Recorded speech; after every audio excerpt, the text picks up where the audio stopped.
Good afternoon. My name is Jonathan Marrone, and today I'm going to talk to you about one of the most important events in world history, and that is the Age of Exploration, how one journey changed everything.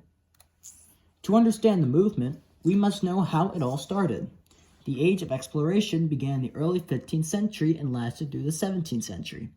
This is the period when the Europeans, primarily the Portuguese and the Spanish, took to the seas to find new trade routes to Asia. The English and French would come later, but mostly to establish new colonies in the newly discovered land rather than to find new trade routes.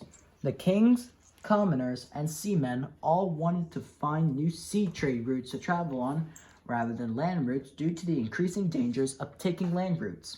In the year 1400, the Prince of Portugal, Henry the Navigator, led the first exploration, and by 1415, Portugal had expanded into Muslim North Africa. This map shows Henry the Navigator's first journey. As you can see here, he started off in the city of Lagos in Portugal, sailed down between Lagos and Arguin, before turning around, stopping at the Canary and Madeira Islands, claiming them, and heading back to Lagos. In his second journey, he traveled all the way down to the city of Arguin in present-day Morocco, before turning back around, stopping at the Azores Islands, claiming them, and returning once more. We also must know what this movement was a response to. There are three main reasons for this new era of exploration. The first reason is that at the end of the 14th century, the Mongol Empire started to break up. The Mongol Empire was a vast Asian empire, and that they assured the Europeans of safe land routes between Asia and Europe. At the end of the 14th century, however, the Mongol Empire started to break apart, and resulting in the land routes becoming more dangerous for Western merchants. The second reason is that the Ottoman Empire, present-day Turkey, and the Venetians controlled commercial access to the Mediterranean Sea and the ancient sea routes from the east. The Ottomans and the Europeans were bitter enemies at this time, and the Europeans knew that the Ottomans would not let them pass in Ottoman waters. The third and final reason is that new nations along Europe's Atlantic shores were ready to seek overseas trade and adventure. One character we're going to talk about, and a very well-known one at that, is Christopher Columbus. Christopher Columbus is credited for discovering the Americas in 1492. Although we do know today that the Vikings were there long before him, about 500 years prior, Columbus's major achievements was that he opened the door for future explorations and he took notes of these journeys. Some quick facts about Christopher Columbus. He was born in 1451 in Genoa, Italy. He is Italian. He owned a copy of Marco Polo's famous book, and this book gave him a new love for exploration. He would make 4 trips from Spain across the Atlantic Ocean in 1492, 1493, 1498, and 1502. This map shows Christopher Columbus's 4 journeys. The first journey he made, marked by the purple line, he landed in what is now Dominican Republic, traveling up the coast of Hispaniola Island and stopping at Cuba, present-day Cuba, before returning back to Spain. His second journey, marked by the green line, went around the opposite side of Hispaniola, traveling around what is today Jamaica, and checking out the other side of today Cuba. He also stopped at Puerto Rico before going back to Spain. In his third journey, marked by the yellow line, he wasn't supposed to stop at Hispaniola.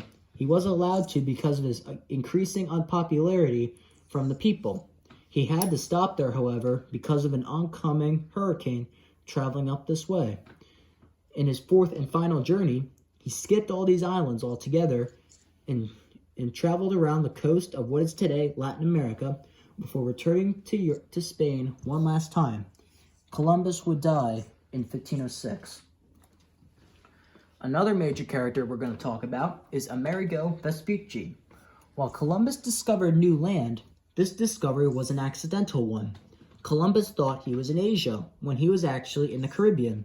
When Amerigo Vespucci traveled to what everyone thought was Asia, he realized that it was not Asia, but instead newly discovered land. Because of this realization, and for Amerigo's other notable contributions such as exploring the mouth of the Amazon, The new land was named after him and is called the Americas. America is the feminine form of the name Amerigo. Besides the well-known characters such as Christopher Columbus and Amerigo Vespucci, there are many people who also played big roles in this time period. In the year 1492, King Ferdinand and Queen Isabella of Spain sent Christopher Columbus to find new trade routes to Asia and to counter Portuguese success. This was Columbus's first journey. Vasco Núñez de Balboa discovered the Pacific Ocean after sailing around the Isthmus of Panama in 1513. And finally, Ferdinand Magellan and his crew was the first to circumnavigate the globe in 1519. This map shows de Balboa's trip around Panama. This red line shows how he crossed Panama and ended up at the Pacific Ocean. This map shows Ferdinand Magellan's circumnavigation. He would start in Spain, travel down the coast of South America, through the Strait of Magellan, which he would name after himself, through the Pacific Ocean. When he landed in the present-day Philippines, he got into a fight with the native tribes there that were hostile to the Europeans. Unfortunately, Magellan did not make it out of this fight. However, his crew was able to escape and complete the circumnavigation. While Magellan was not able to make it out and complete the circumnavigation, he and his crew were the first people to circumnavigate the whole world. The Age of Exploration had both negative and positive impacts on world history. The indigenous people of the Americas were treated in a brutal manner and were overcome by European diseases such as smallpox. The Taino people of Hispaniola, present-day Dominican Republic and Haiti, and the Beothuk of Newfoundland, present-day Canada, demonstrates the harm brought by the Age of Exploration. The effect on them has been devastating as both tribes of people are now extinct. It is also believed that more than 10 million West Africans were enslaved and brought to the New World. The Age of Exploration brought all of these people more harm than good. However, the Age of Exploration also had a positive impact on world history.